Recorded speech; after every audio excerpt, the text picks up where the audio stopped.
Hello दोस्तों, आज की इस वीडियो में हम बात करेंगे कि कुछ दिन पहले मैंने मूल निवास प्रमाण पत्र के लिए ऑनलाइन आवेदन किया था, फॉर्म भरा था। इसके बाद में कुछ दिन पश्चात हमारा मूल निवास प्रमाण पत्र का जो आवेदन फॉर्म था, अधिकारियों की जांच करने के दौरान हमारा जो फॉर्म है वो एक्सेप्ट है वो कर लिया जाता है, यानी कि अप्रूव्ड है वो कर दिया जाता है।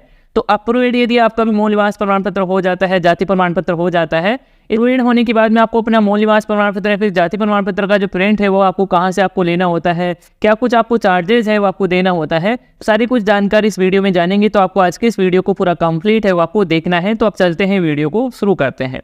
तो सबसे पहले तो यदि आपने सिटीजन ई मित्र के द्वारा आप मूल निवास प्रमाण पत्र के लिए आवेदन किए हैं या फिर आप जाति प्रमाण पत्र के लिए आवेदन कर रहे हैं, तो आपको उसी आईडी से आपको लॉगिन है वो हो जाना है। उस आईडी से आप लॉगिन हो जाएंगे। इसके बाद हमको सिटीजन ई मित्र को ओपन कर लेना है। जैसे कि मैं यहाँ पर इसी सिटीजन ई मित्र के माध्यम से मैंने यहाँ पर जाति मूल के लिए आवेदन किया था, मैं इसी पर यहाँ पर क्लिक करके ओपन कर लेता हूँ। तो देख सकते हैं हमारे सामने यहाँ पर सिटीजन ई मित्र पोर्टल है वो ओपन हो चुका है। इसके बाद में यहाँ पर आपको 3 जो लाइन दिख रही है इस पर आप क्लिक करेंगे। जैसे कि मैं यहाँ पर इस पर क्लिक करता हूँ। इसके बाद में यहाँ पर आपको सर्विसेज का चयन करना है। सर्विसेज का चयन करने के बाद आप नीचे की तरफ स्क्रॉल करेंगे और यहाँ पर आपको service work flow for application service का यहाँ पर आपको एक लिंक है वो दिखाई देगा, तो आप इस पर क्लिक करेंगे। इसके बाद में कुछ इस तरह से आपके सामने पेज है वो ओपन हो जाएगा। तो सबसे पहले तो आपको चेक करना है कि आपका मूल निवास प्रमाण पत्र है फिर जाति प्रमाण पत्र है वो बना है या नहीं बना है।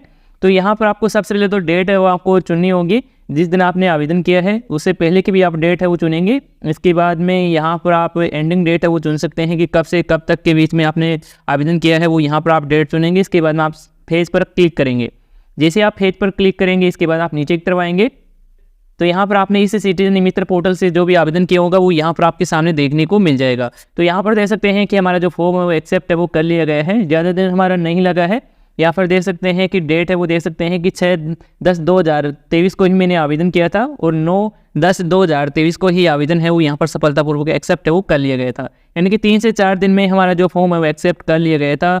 और फॉर्म अप्रूव्ड होने में कितना क्या प्रोसेस होता है वो भी आपको मैं एक बार बता देता हूँ। तो मैं यहाँ पर इस पर क्लिक करता हूँ। इसके बाद में नीचे की तरफ आएंगे तो यहाँ पर ये देख सकते हैं कि ये सभी प्रोसेस है वो मूल निवास प्रमाण पत्र के लिए फिर जाति प्रमाण पत्र के लिए बनाते हैं। तो ये सभी प्रक्रिया है वो होती है। जैसे कि आपने फॉर्म सबमिट किया, इसके बाद प्रोसेस में चला जाता है। इसके बाद में अधिकारी वो चेक करता है और यहाँ पर जो फर्स्ट लेवल है वो पास कर देता है। इसके बाद में यहाँ पर आपका जो सिग्नेचर है वो वैलिडेट है वो किया जाता है। इसके बाद फिर से यहाँ पर अप्रूव्ड है वो किया गया था। इसके बाद फिर से नीचे की तरफ यहाँ पर देख सकते हैं कि आपका जो फिर से सिग्नेचर है वो पेंडिंग के लिए था, सिग्नेचर फिर से यहाँ पर वेरीफाई किया गया था। इसके बाद फाइनली अप्रूव्ड है वो यहाँ पर हो चुका था।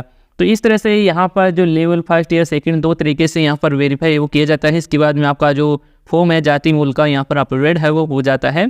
इसके बाद में आप प्रिंट है वो ले सकते हैं। तो प्रिंट यहाँ से आप नहीं ले सकते हैं। सबसे पहले तो आपको ऊपर की तरफ आ जाना है, फिर से यहाँ पर ही आ जाएंगे। इसके बाद में यहाँ पर जो टोकन नंबर दिख रहा है इस टोकन नंबर को आपको नोट है वो आपको कर लेना है। जैसे कि मैं यहाँ पर इसे नोट कर लेता हूँ या फिर आप कॉपी भी कर सकते हैं।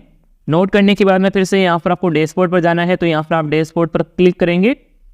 इसके बाद में डैशबोर्ड में से यहाँ पर आपको यूटिलिटी सर्विस का चयन है वो आपको करना होगा। तो मैं यहाँ पर यूटिलिटी सर्विस का यहाँ से चयन है वो कर लेता हूँ। इसके बाद में इस तरह से आपके सामने अवेलेबल सर्विसेज के लिए सर्च बार है वो देखने को मिल जाता है। तो यहाँ पर आपको एक सर्विस का चयन करना होगा, यहाँ पर आपको फाइंड करना होगा।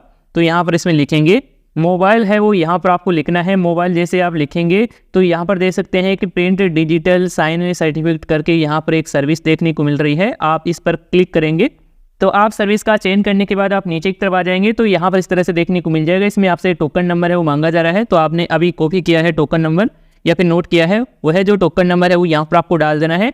इसके बाद में आपको प्रिंट टाइप आपको सिलेक्ट है वो करना है। तो यहाँ पर आप सिलेक्ट पर क्लिक करेंगे तो इसमें आपको A4 साइज ही देखने को मिलेगा, क्योंकि सभी जो डॉक्यूमेंट होते हैं A4 साइज में होते हैं। तो यही आप सिलेक्ट है वो कर लेंगे। इसके बाद आपको गेट बिल डिटेल्स पर आपको क्लिक करना होगा। तो मैं यहाँ पर जानकारी डालकर गेट बिल डिटेल्स पर क्लिक करता हूँ। इसके बाद में जो भी आपने टोकन नंबर दर्ज किया है उसके अकॉर्डिंग यहाँ पर आपका जो नाम है वो देखने को मिल जाएगा। तो आप एक बार जरूर वेरीफाई कर लेंगे। इसके बाद में आपको ऐड बिल फॉर पेमेंट पर आपको क्लिक करना है। यहाँ पर आपको बटन दिखाई दे रहा है, इस पर आप क्लिक करेंगे।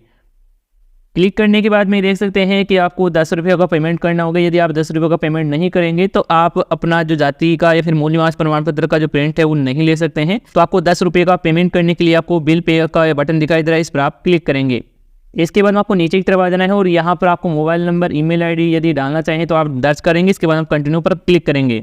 इसके बाद में इस तरह से आपके सामने पेमेंट गेटवे है वो देखने को मिल जाता है। तो पेमेंट गेटवे में ही देख सकते हैं कि नेट बैंकिंग का ऑप्शन दिया गया है और यहाँ पर आपको एक दूसरा और एक पेमेंट गेट का ऑप्शन दिया गया है। यदि आप इस पर क्लिक करते हैं तो इसमें आपको 2 अलग अलग यहाँ पर आपको पेमेंट गेटवे देखने को मिल जाता है।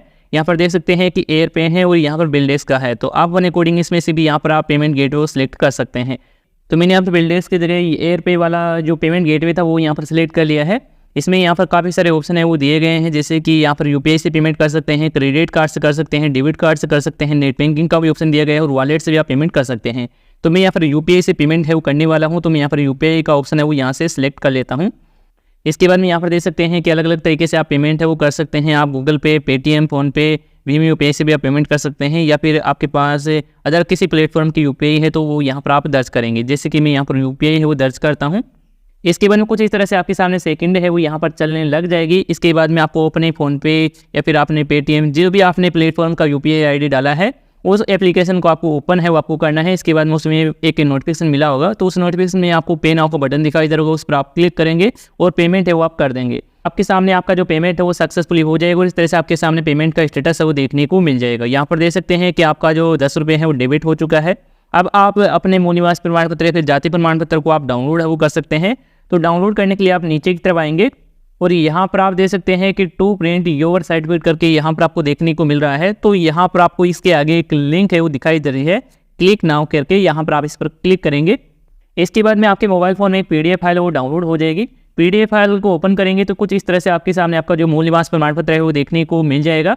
चाहे तो आप इसका प्रिंट आउट वो ले सकते हैं, चाहे तो आप जो मित्रा वाला जो फॉर्मेट आता है उस पर आप प्रिंट आउट कर सकते हैं, या फिर आप व्हाइट पेपर में भी आप प्रिंट आउट है वो कर सकते हैं। व्हाइट प्रिंट आउट में भी करेंगे तो भी आपका जो मूल निवास प्रमाण पत्र है पूरी तरह से वैलिड है वो रहेगा, क्योंकि ये डिजिटल जो आपका मूल निवास प्रमाण पत्र है। दोस्तों इस तरह से आप अपने द्वारा मूल निवास प्रमाण पत्र बनाकर या फिर जाति प्रमाण पत्र बनाकर इसका जो फाइनल जो प्रिंट आउट है वो ले सकते हैं। और यदि आपको प्रिंट लेने में किसी प्रकार की समस्या आती है, कोई आपको एरर है वो देखने को मिलता है, तो आप में कमेंट करके आप बता सकते हैं। धन्यवाद दोस्तों।